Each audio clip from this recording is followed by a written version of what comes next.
अस्सलाम वालेकुम dear students, उम्मीद है आप सब बिल्कुल खैरियत से होंगे। डियर स्टूडेंट्स, हम बात करने वाले हैं HPLC यानी हाई परफॉर्मेंस लिक्विड क्रोमेटोग्राफी पर। HPLC डिस्कस करने से पहले कुछ इम्पोर्टेंट टर्म्स समझ लेते हैं बच्चों। ये टर्म्स आगे हमें यूज़ होने वाला है। एक इम्पोर्टेंट टर्म जो समझना ज़रूरी है बच्चों, वो है theoretical plate. Theoretical plate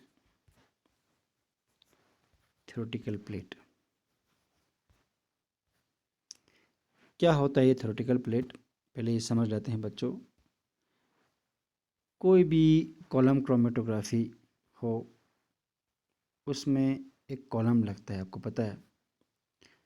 column में हम एक स्टेशनरी फेस भर देते हैं। कॉलम पैकिंग के दौरान आपको पता है, पहले हम एक गिलास फूल डाल देते हैं इसमें। इसके बाद फिर थोड़ा सा सैंड डाल देते हैं ताकि ये सरफेस लेवल हो। इसके बाद हम इस कॉलम में स्टेशनरी फेस जो है वो भर देते हैं। मान लो यहाँ से यहाँ तक स्टेशनरी फेस हमने पैक किया है, तो कॉलम में स्टेशनरी फेस पैक की जाती है, ये तो आपको मालूम है बच्चों। एक इम्पोर्टेंट थ्योरी है जिसको कहते हैं हम प्लेट थ्योरी। उस प्लेट थ्योरी के हिसाब से जो कॉलम में स्टेशनरी फेस है, इस स्टेशनरी फेस को हम इमेजिन करते हैं कि ये डिवाइड है कुछ सेगमेंट्स में। इस तरह से सेगमेंट्स में जो कॉलम में स्टेशनरी फेस है, वो इमेजिन करते हैं हम कि वो डिवाइड है कुछ सेगमेंट्स में। उन सेगमेंट्स को हम कहते हैं बच्चों थ्योरेटिकल प्लेट्स। याद रखना, थ्योरेटिकल प्लेट्स या सिंपली आप प्लेट्स कह सकते हो। ठीक, मैं एक बार फिर दोहराता हूँ। कॉलम में जो स्टेशनरी फेस पैक करते हैं, उस स्टेशनरी फेस को हम इमेजिन करते हैं। याद रखना, ये इमेजनरी है। ये इमेजिन करते हैं कि वो कॉलम के स्टेशनरी फेस जो है वो डिवाइड है कुछ सेगमेंट्स में, कुछ लेयर्स में वो डिवाइड हैं। उन सेगमेंट्स को, उन लेयर्स को हम कहते हैं बच्चों थ्योरेटिकल प्लेट्स, या सिंपली आप इसको प्लेट कह सकते हो। ये बात आपने समझ लेना है। इन थ्योरेटिकल प्लेट्स में होता क्या है बच्चों, जब हम इसके थ्रू मोबाइल फेस पे पास करते हैं, और ये मोबाइल फेस जो है उसके साथ जो हमारा कंपोनेंट्स हैं जिनको हमें सेपरेट करना है, जिनको हम कहते हैं एनालाइट्स, जो एनालाइट्स हैं वो इस कॉलम के थ्रू पास होता है along with the mobile face. तो जब ये स्टेशनरी फेस में पहुंच जाता है ये एनालाइट, ये डिस्ट्रीब्यूट होता है between the stationary phase and the mobile phase. उसको कहते हैं हम इक्विलिब्रियम डिस्ट्रीब्यूशन। याद रखना, इक्विलिब्रियम डिस्ट्रीब्यूशन होती है उनकी। इक्विलिब्रियम जो है डिस्ट्रीब्यूशन होता है किसकी? एनालाइट्स की। किस में? इन थ्योरेटिकल प्लेट्स में, इन सेगमेंट्स में एनालाइट्स की इक्विलिब्रियम डिस्ट्रीब्यूशन होती है। ठीक है, ये कितना स्टेशनरी फेस में बैठेगा, कितना मोबाइल फेस में बैठेगा, ये उनकी अपने डिस्ट्रीब्यूशन कोफिशिएंट पर डिपेंड है। वो आपको ऑलरेडी बताया जा चुका हूँ। ठीक है, एनालाइट्स की डिस्ट्रीब्यूशन कोफिशिएंट के बेस पर ये जो एनालाइट्स हैं इन स्टेशनरी फेस में, ठीक है, अभी हम कहेंगे थ्योरेटिकल प्लेट्स में इक्विलिब्रियम डिस्ट्रीब्यूशन होती है उनकी। ठीक है, ओके, ये आपने समझ लिया। जितना एक कॉलम में थ्योरेटिकल प्लेट्स की नंबर ज़्यादा होगी, फॉर एग्जांपल यहाँ अभी 1 2 3 4 5 यहाँ पर थ्योरेटिकल प्लेट्स हैं, तो जितना थ्योरेटिकल प्लेट्स ज़्यादा होंगे उतना एनालाइट्स की इक्विलिब्रियम डिस्ट्रीब्यूशन जो है वो ज़्यादा होगी between stationary phase and the mobile phase. मैं एक बार फिर से दोहराता हूँ, जितना थ्योरेटिकल प्लेट्स ज़्यादा होंगे उतना एनालाइट्स की equilibrium distribution between the stationary phase and the mobile phase ज़्यादा होगी। तो जितना इक्विलिब्रियम डिस्ट्रीब्यूशन ज़्यादा होगी एनालाइट्स की, उतना एनालाइट्स जो है किसी मिक्सचर के कंपोनेंट्स जो है एक दूसरे से अच्छी तरह से सेपरेट हो सकता है। ठीक है, अगर उन कंपोनेंट्स की फिज़िकल और केमिकल प्रॉपर्टीज़ में थोड़ा सा भी डिफरेंस हो, माइनर डिफरेंस हो, तब भी वो अलग हो सकता है एक दूसरे से, अगर उस कॉलम में जो स्टेशनरी फेस है उनमें थ्योरेटिकल प्लेट्स ज़्यादा हों। तो हम कह सकते हैं जितना थ्योरेटिकल प्लेट्स ज़्यादा हों उतना एनालाइट्स की इक्विलिब्रियम डिस्ट्रीब्यूशन ज़्यादा होगी, ठीक है, उतना वो कंपोनेंट्स, वो एनालाइट्स एक दूसरे से सेपरेट हो सकता है। तो जितना अच्छा सेपरेशन होगी, हम कहते हैं बच्चों कि ये कॉलम एफिशिएंट है, ठीक है। तो कॉलम की एफिशिएंसी जो है वो डिपेंड है थ्योरेटिकल प्लेट्स पर, ये आप याद रखना यहाँ पर, ठीक है। The efficiency of A column is determined by the number of theoretical plates. The more the number of theoretical plates, the more will be the equilibrium distribution of analytes in the stationary phase and the mobile phase, ठीक है। तो उतना उसकी separation अच्छी हो जाएंगे, ये आपने याद रखना है। तो मान लो बच्चों ये कॉलम है, ठीक है, इस कॉलम का यहाँ से लेकर यहाँ तक हम कहते हैं कि कॉलम की लेंथ है, ये यहाँ से लेकर यहाँ तक क्या है, कॉलम की लेंथ हम मानते हैं इसको हम एल, कॉलम की लेंथ, ठीक है। तो हर थ्योरेटिकल प्लेट का जो हाइट है, देखो ये यहाँ से यहाँ तक, यहाँ से यहाँ तक, यहाँ से यहाँ तक, ठीक है, हर सेगमेंट की जो हाइट है उसको हम हाइट ऑफ थ्योरेटिकल प्लेट कहते हैं। क्या कहते हैं? हाइट ऑफ थ्योरेटिकल प्लेट, या सिंपली इसको हम एच से डिनोट करते हैं, H, height of theoretical plate. इस थ्योरेटिकल प्लेट की हाइट को और एक नाम भी है, इसको हम कहते हैं बच्चों height equivalent to theoretical plate, HETP, height equivalent to theoretical plate, HETP कहो या आप इसको सिंपली हाइट कहो, H। तो ये H है, ये H है, यहाँ से यहाँ तक H है, ये H, height of the theoretical plate, ठीक है। तो यहाँ से यहाँ तक स्टेशनरी फेस की जो लेंथ है उसको हम height of the column, sorry length of the column कहते हैं, ठीक है। तो लेंथ ऑफ द कॉलम आपने समझ लिया कहाँ से कहाँ तक है, यहाँ से यहाँ तक है, यहाँ से यहाँ तक। और height of the theoretical plate जो है हर सेगमेंट की हाइट है, यहाँ से मिसाल यहाँ तक, ठीक है। तो height of the theoretical plate को आप height equivalent to theoretical plate या HETP भी कहते हैं, ठीक है बच्चों। अब तक आपने ये समझा कि जो स्टेशनरी फेस हैं कॉलम के अंदर, उसको हम इमेजिन करते हैं कि वो कई सेगमेंट्स में बांटा हुआ है, हर सेगमेंट को हम थ्योरेटिकल प्लेट कहते हैं। थ्योरेटिकल प्लेट में जो एनालाइट्स हैं उनकी इक्विलिब्रियम डिस्ट्रीब्यूशन होती है between the mobile phase and the stationary phase. जितना थ्योरेटिकल प्लेट की नंबर ज़्यादा होगी उतना इक्विलिब्रियम डिस्ट्रीब्यूशन होगी एनालाइट्स की between the mobile and stationary phase, उतना उन एनालाइट्स की सेपरेशन अच्छी तरह से होगा, ठीक है। तो हम कह सकते हैं कि कॉलम जो है वो एफिशिएंट है। जितना एनालाइट्स की सेपरेशन कॉलम के थ्रू अच्छी तरह से होगा, बेहतर तरीके से होगा, हम कहते हैं कि कॉलम एफिशिएंट है। और कॉलम की एफिशिएंसी डिपेंड है बच्चों थ्योरेटिकल प्लेट्स पर, आपने ये समझ लिया, ठीक है। तो जो स्टेशनरी फेज कॉलम में भरा हुआ है उसकी टोटल जो लंबाई है उसको हम कहते हैं बच्चों L, height of the, sorry length of the column. और हर थ्योरेटिकल प्लेट की जो हाइट है उसको हम हाइट ऑफ थ्योरेटिकल प्लेट कहते हैं या HETP कहते हैं, height equivalent to theoretical plate, ठीक है बच्चों, ओके। तो ये आपने समझ लिया। तो एक कॉलम में थ्योरेटिकल प्लेट्स की नंबर कितना है वो मालूम करने के लिए एक फार्मूला है बच्चों, वो आपको यहाँ दिखाता हूँ। ये N is the number of theoretical plate, यानी एक कॉलम में थ्योरेटिकल प्लेट की नंबर कितना है वो मालूम करने के लिए एक फार्मूला है बच्चों। वो फार्मूला है ये, n is equal to 16 into TR/WB का होल स्क्वायर, ठीक। एक और अल्टरनेटिव तरीका भी है, वो है ये 5.54 इंटू TR/B हाफ का होल स्क्वायर। तो ये दोनों मैं आपको समझाता हूँ। तो इस फॉर्मूले में कुछ और इम्पोर्टेंट टर्म्स आ गए, वो TR और WB वगैरह। ठीक है बच्चों, तो पहले समझ लेते हैं ये TR क्या है। TR को कहते हैं बच्चों हम रिटेंशन टाइम।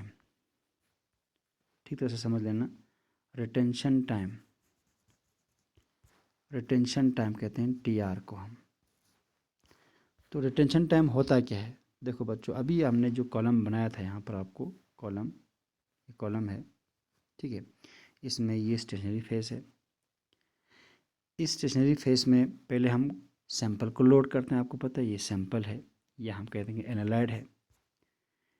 तो एनालाइड की जो लोडिंग है हम उसको सैंपल इंजेक्शन भी कह सकते हो आप। इंजेक्ट किया हमने एनालाइड को, क्या किया, इंजेक्ट किया ये एनालाइड को इंजेक्ट किया।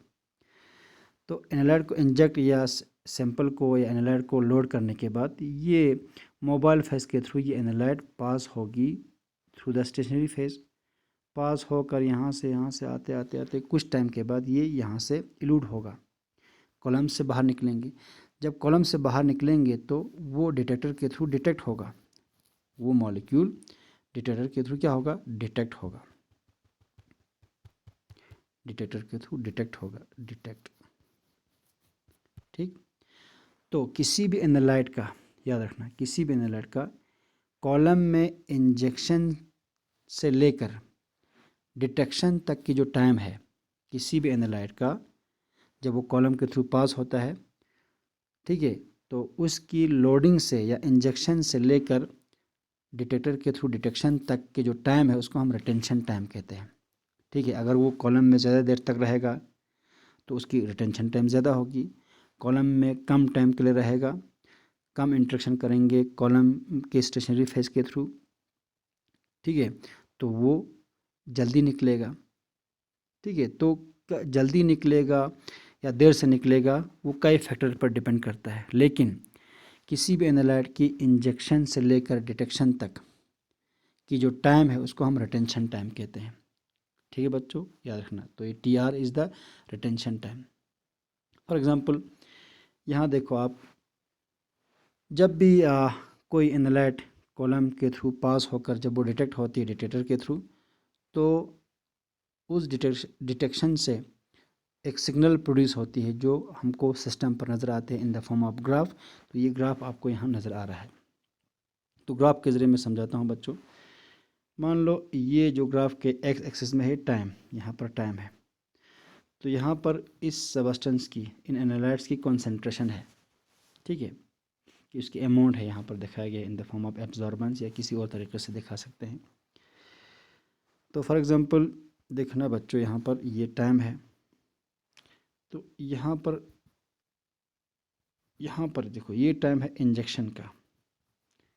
यहाँ पर इस टाइम पे सैंपल जो है इंजेक्ट हो गया, एनालाइड इंजेक्ट हो गया है, ठीक है। इन सैंपल के साथ कुछ और भी मॉलिक्यूल्स होंगे जो हमारे इंटरेस्ट का नहीं है, ठीक है। हमने कॉलम को स्टेशनरी फेज से भर दिया है, किसी एक ऐसे स्टेशनरी फेज से भर दिया है जिसके साथ ये एनालाइड इंटरेक्ट करेगा, ठीक है।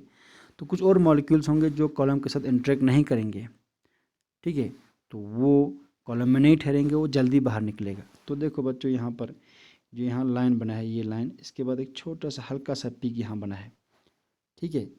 ये हल्का पीक जो है ये उस मॉलिक्यूल के हैं जो कॉलम में ठहरा नहीं है, जो मोबाइल फेस के साथ जल्दी बाहर निकला है, ठीक है, जो हमारे इंटरेस्ट का नहीं है।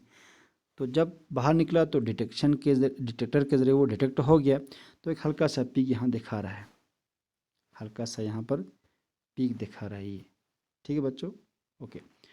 तो इस टाइम को देखो, यहाँ से इंजेक्शन से लेकर ये जो अनबाउंड मॉलिक्यूल की इल्यूशन तक का जो टाइम है इसको हम TM से डिनोट करते हैं, वो अभी हमको यहाँ ज़रूरत नहीं है TM, ठीक है, ओके। फिर कुछ देर बाद जो है एक और पीक बनना शुरू होती है। तो ये पीक तब बनता है बच्चों जब हमारा इंटरेस्ट का जो एनालाइड है वो अब डिटेक्टर के थ्रू डिटेक्ट हो रहा है, वो अब इल्यूड हो रहा है। तो जैसे जैसे वो ज़्यादा अमाउंट में निकल रहा है बाहर, उतना उतना ये पीक जो है वो बढ़ रहा है आगे। तो ये जो पीक बना, ये पीक है हमारा एनालाइड का पीक, ठीक है बच्चों।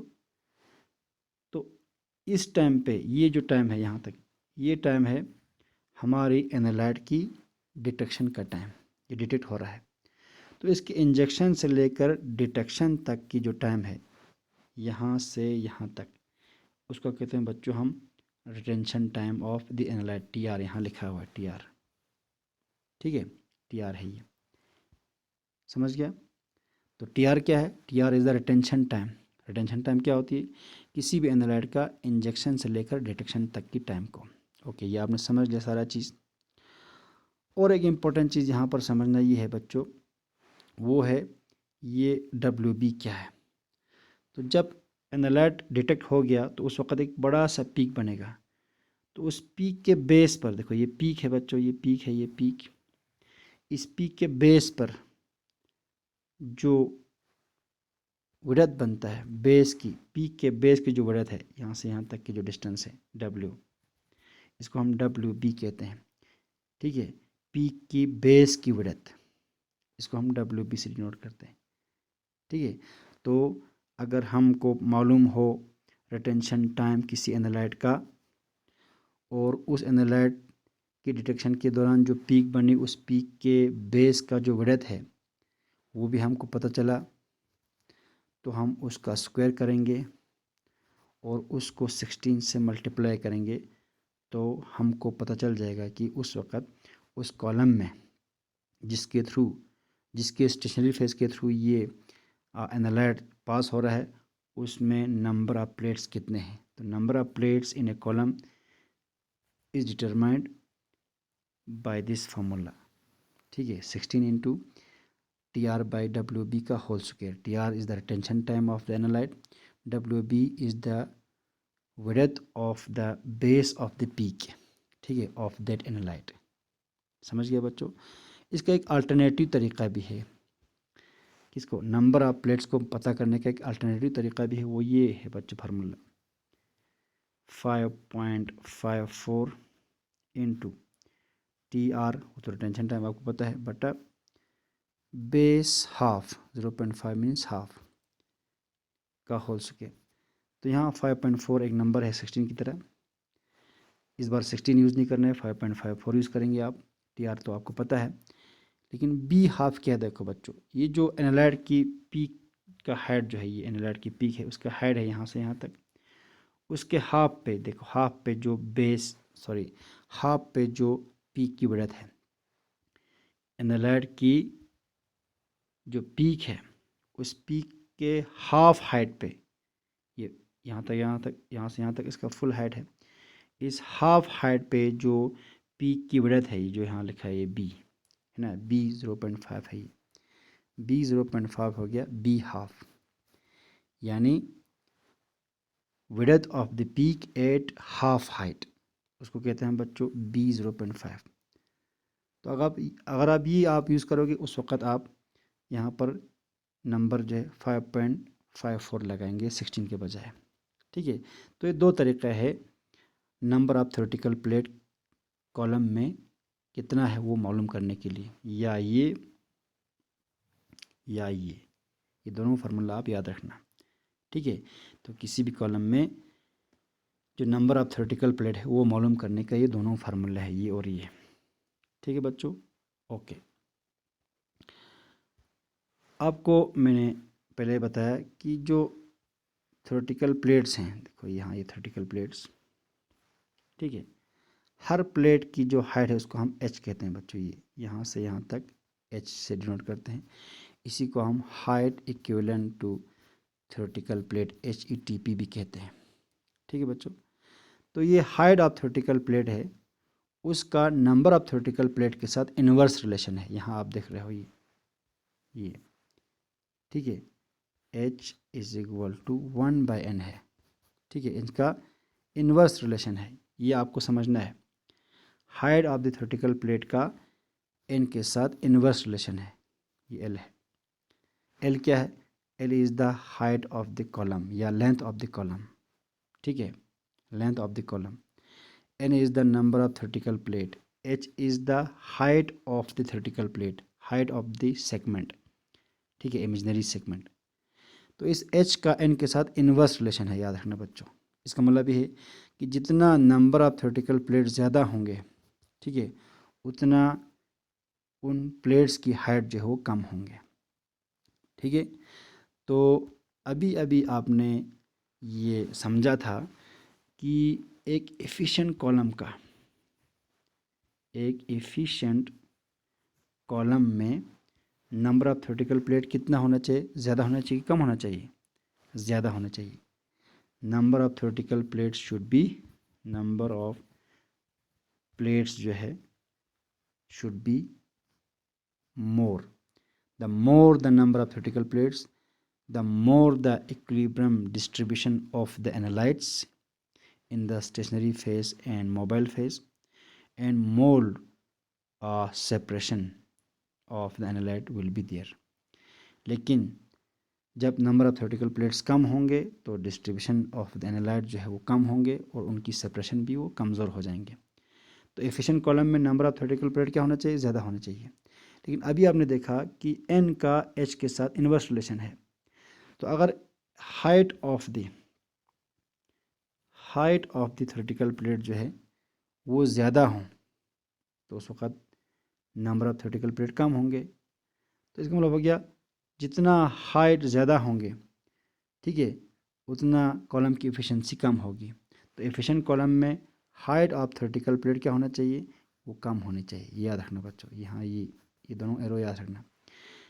एक एफिशिएंट कॉलम में नंबर ऑफ थ्योरेटिकल प्लेट ज़्यादा होना चाहिए और height of the theoretical plate कम होनी चाहिए। क्यों? क्योंकि H is inversely proportional to N। N is the number of theoretical plate, H is the height of the plate या height equivalent to theoretical plate. ये आपको याद रखना है बच्चों, समझ गया। हाई परफॉर्मेंस लिक्विड क्रोमेटोग्राफी, जैसे इसके नाम से ही पता चल जाता है बच्चों कि इस क्रोमेटोग्राफिक टेक्निक की परफॉर्मेंस जो है वो ज़्यादा है। परफॉर्मेंस ज़्यादा होने का मतलब ये है कि इस क्रोमेटोग्राफिक टेक्निक की एफिशिएंसी ज़्यादा है। एफिशिएंसी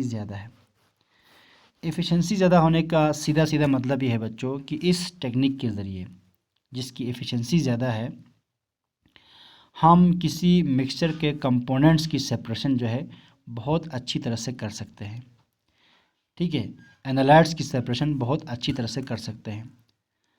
इवन अगर एनालाइट्स की जो फिज़िकल और केमिकल प्रॉपर्टीज़ में बहुत ही माइनर डिफरेंस क्यों ना हो, बहुत ही मामूली डिफरेंस क्यों ना हो, उनको भी हम इस टेक्निक के ज़रिए, जिसको हम HPLC कहते हैं, अलग कर सकते हैं, ठीक है बच्चों। एक्चुअली ये जो HPLC है, हाई परफॉर्मेंस लिक्विड क्रोमेटोग्राफी, ये तैयार किया गया है बच्चों कन्वेंशनल कॉलम क्रोमेटोग्राफी में सुधार लाके।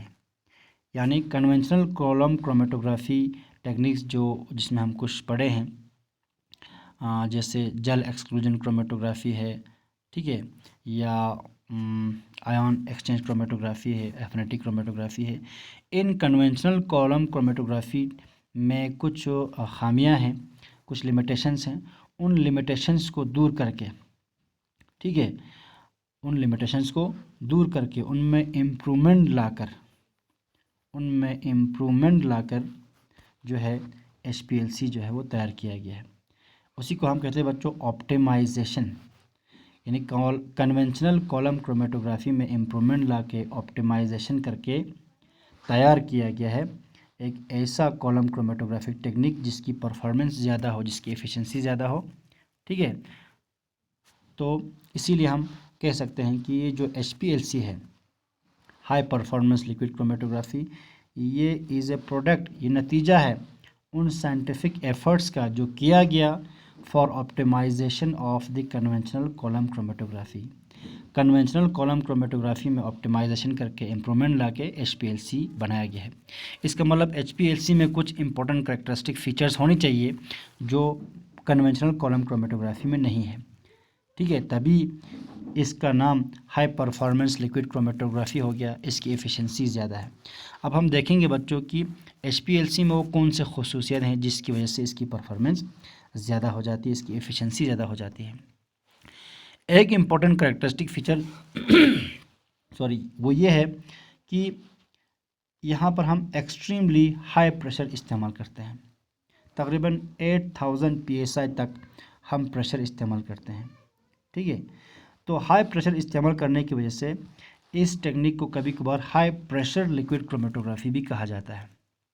ठीक है, तो हाई प्रेशर इस्तेमाल करने का क्या फ़ायदा होता है? एक फ़ायदा ये होता है बच्चों, इससे फ़्लो रेट जो है वो ज़्यादा हो जाती है। जब फ़्लो रेट ज़्यादा हो जाएंगे तो जो एनालाइट्स है वो ज़्यादा देर तक कॉलम में टिका नहीं रहेगा, वो जल्दी जल्दी कॉलम से बाहर आ जाएगी, तो उनकी रिटेंशन टाइम कम हो जाएगी। ठीक है, जिसकी वजह से ओवरऑल एक्सपेरिमेंटल जो टाइम है वो शॉर्ट हो जाती है। यही चीज़ जो कन्वेंशनल क्रोमेटोग्राफी है उनमें बहुत टाइम लगता था। ठीक है, वो हाई टाइम कंज्यूमिंग था। ठीक है, ज़्यादा टाइम लेता था, तो टाइम को कम करने के लिए यहाँ हम प्रेशर इस्तेमाल करते हैं। ठीक है, जिसकी वजह से फ़्लो रेट ज़्यादा हो जाती है और एक्सपेरिमेंटल टाइम भी काफ़ी हद तक शॉर्ट हो जाती है। ये एक फ़ायदा है। ठीक है, दूसरा, यहाँ पर जो स्टेशनरी फेज के तौर पर जो मैट्रिक्स इस्तेमाल करते हैं उनमें पार्टिकल की साइज़ जो है बहुत ही छोटे होते हैं। तो particle size is very small. ठीक, और पार्टिकल की साइज़ जो है तकरीबन यूनिफॉर्म साइज़ होती है, सेम साइज़ की होती हैं।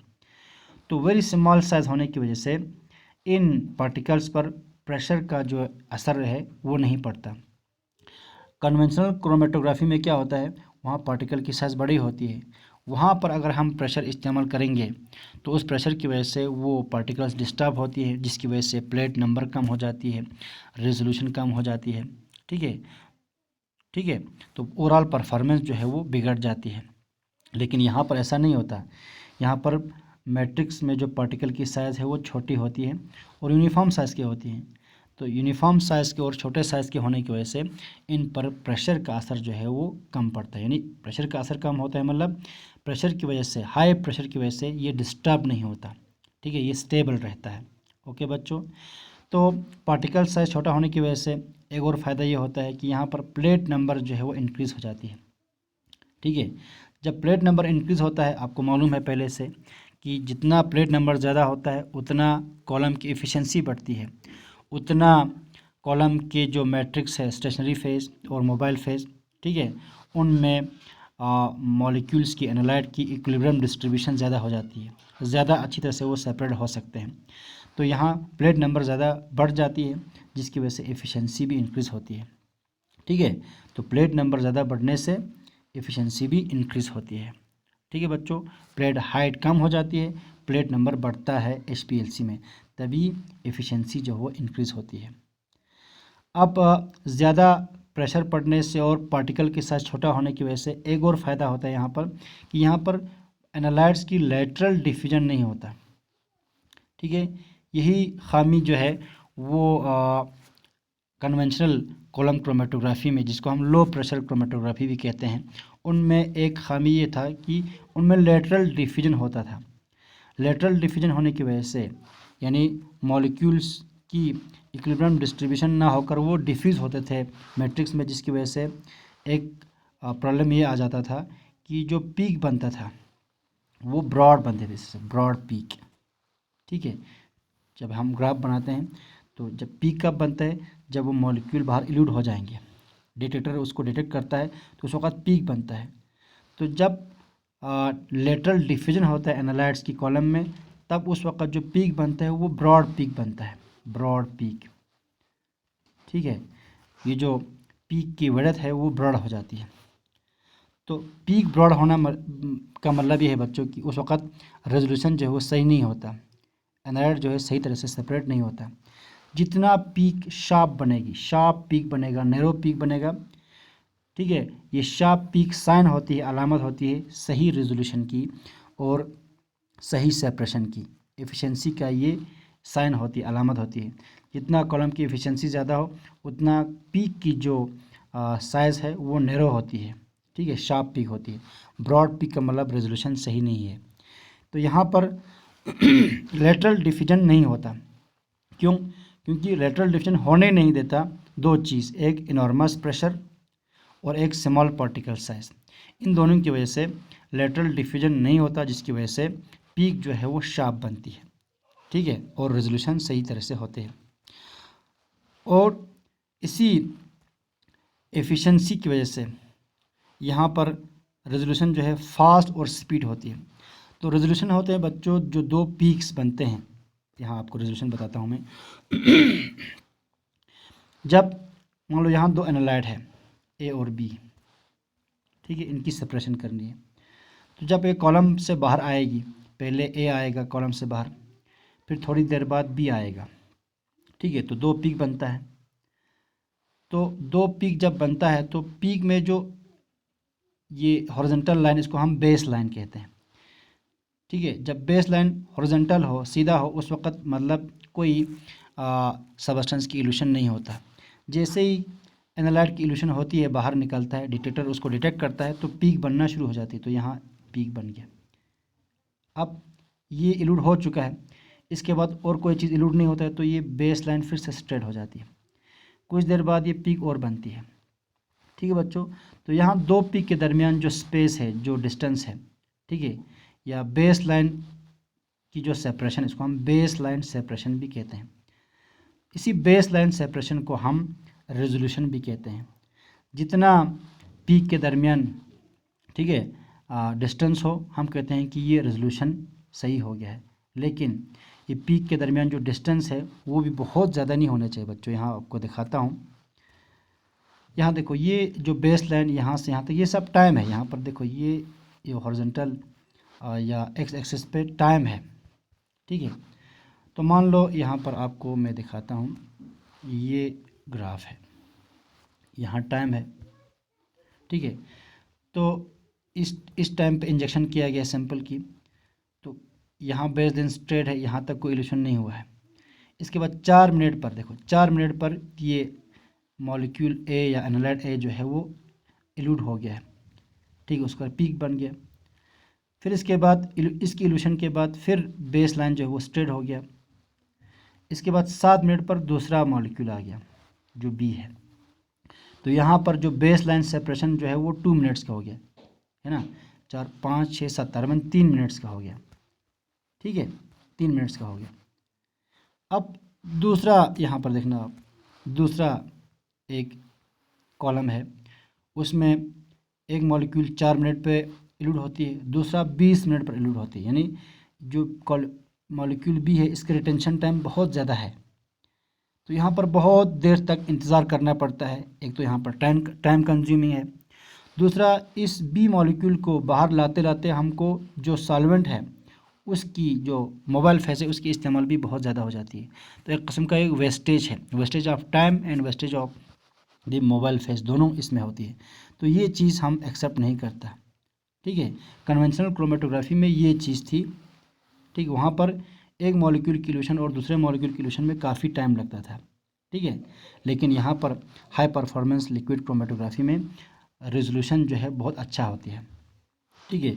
यहाँ भी रेजोल्यूशन हो गया है, लेकिन ये रेजोल्यूशन अच्छा नहीं मानते। यहाँ पर बेस लाइन की सेपरेशन बहुत ज़्यादा है, तकरीबन यहाँ पर 16 मिनट का डिफरेंस है, ठीक है। तो रेजोल्यूशन को हम कब अच्छा मानेंगे?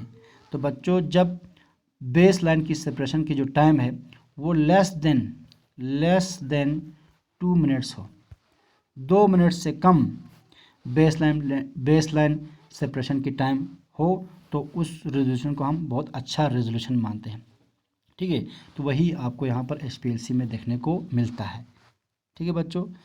तो कभी कभार तो ऐसा होता है कि उनमें बेसलाइन सेपरेशन होता नहीं है। जैसे एक मॉलिक्यूल सेपरेट हो गया, मिसाल जहाँ जैसे ये है, ठीक, उसी के साथ साथ दूसरा मॉलिक्यूल भी सेपरेट होना शुरू हो जाती है। तो यहाँ पर एक किस्म का ओवरलैप हो जाती है, देखो ये ओवरलैप हो जाती है। तो ये रेजोल्यूशन भी सही नहीं है, ये भी सही नहीं है, जो बहुत टाइम लेता है, ठीक है। तो ये वाला जो है वो परफेक्ट है, ठीक है। अगर बेस लाइन सेपरेशन टाइम जो है वो लेस देन 2 मिनट हो तो उसको बहुत अच्छा मानते हैं। तो वही चीज़ आपको HPLC में देखने को मिलता है। तो यहाँ पर फास्ट स्पीड ऑफ रेजोल्यूशन देखने को मिलता है। तो ये भी एक इम्पॉर्टेंट करेक्टरिस्टिक फीचर है बच्चों HPLC का, आपने समझ लिया, ठीक है। तो HPLC जो है मेनली इस्तेमाल करते हैं पोलर कंपाउंड्स जैसे ड्रग्स या मेटाबोलाइट्स की सेपरेशन के लिए। ड्रग मेटाबोलाइट्स हैं जो पोलर होती है, उनके सेपरेशन के लिए ये जाना जाता है, ठीक है। क्योंकि ये जो ड्रग और मेटाबोलाइट्स की सेपरेशन है इन कंपाउंड्स की सेपरेशन जो है बाकी टेक्निक से इतना अच्छा रिजॉल्व नहीं होता वो, लेकिन HPLC से ये अच्छी तरह से रिजॉल्व हो सकते हैं। इसलिए ये पर्टिकुलरली पॉपुलर है for the separation of polar compound such as drug metabolites, ठीक है, which in general are poorly resolve by other techniques. ठीक है बच्चों, एक और फ़ायदा इस HPLC का ये है कि यहाँ मुख्तलिफ प्रिंसिपल जो है हम यूज़ कर सकते हैं। मॉलिक्यूल्स की सेपरेशन, एनालाइट्स की सेपरेशन जो है डिफरेंट प्रिंसिपल के बेस पर हम कर सकते हैं, ठीक है, जिसमें नॉर्मल फेज़ है, रिवर्स फेज़ है, ion exchange, exclusion, affinity chromatography, adsorption chromatography. तो अलग अलग किस्म के इसके वेरिएंट्स बन सकते हैं जब ये अलग अलग प्रिंसिपल पे काम करेगा। तो ये इसमें अलग अलग प्रिंसिपल पर काम करने की इसमें सलाहियत है HPLC में, ठीक है। तो ion exchange, exclusion, affinity chromatography ये तो हमने डिस्कस कर लिए हैं।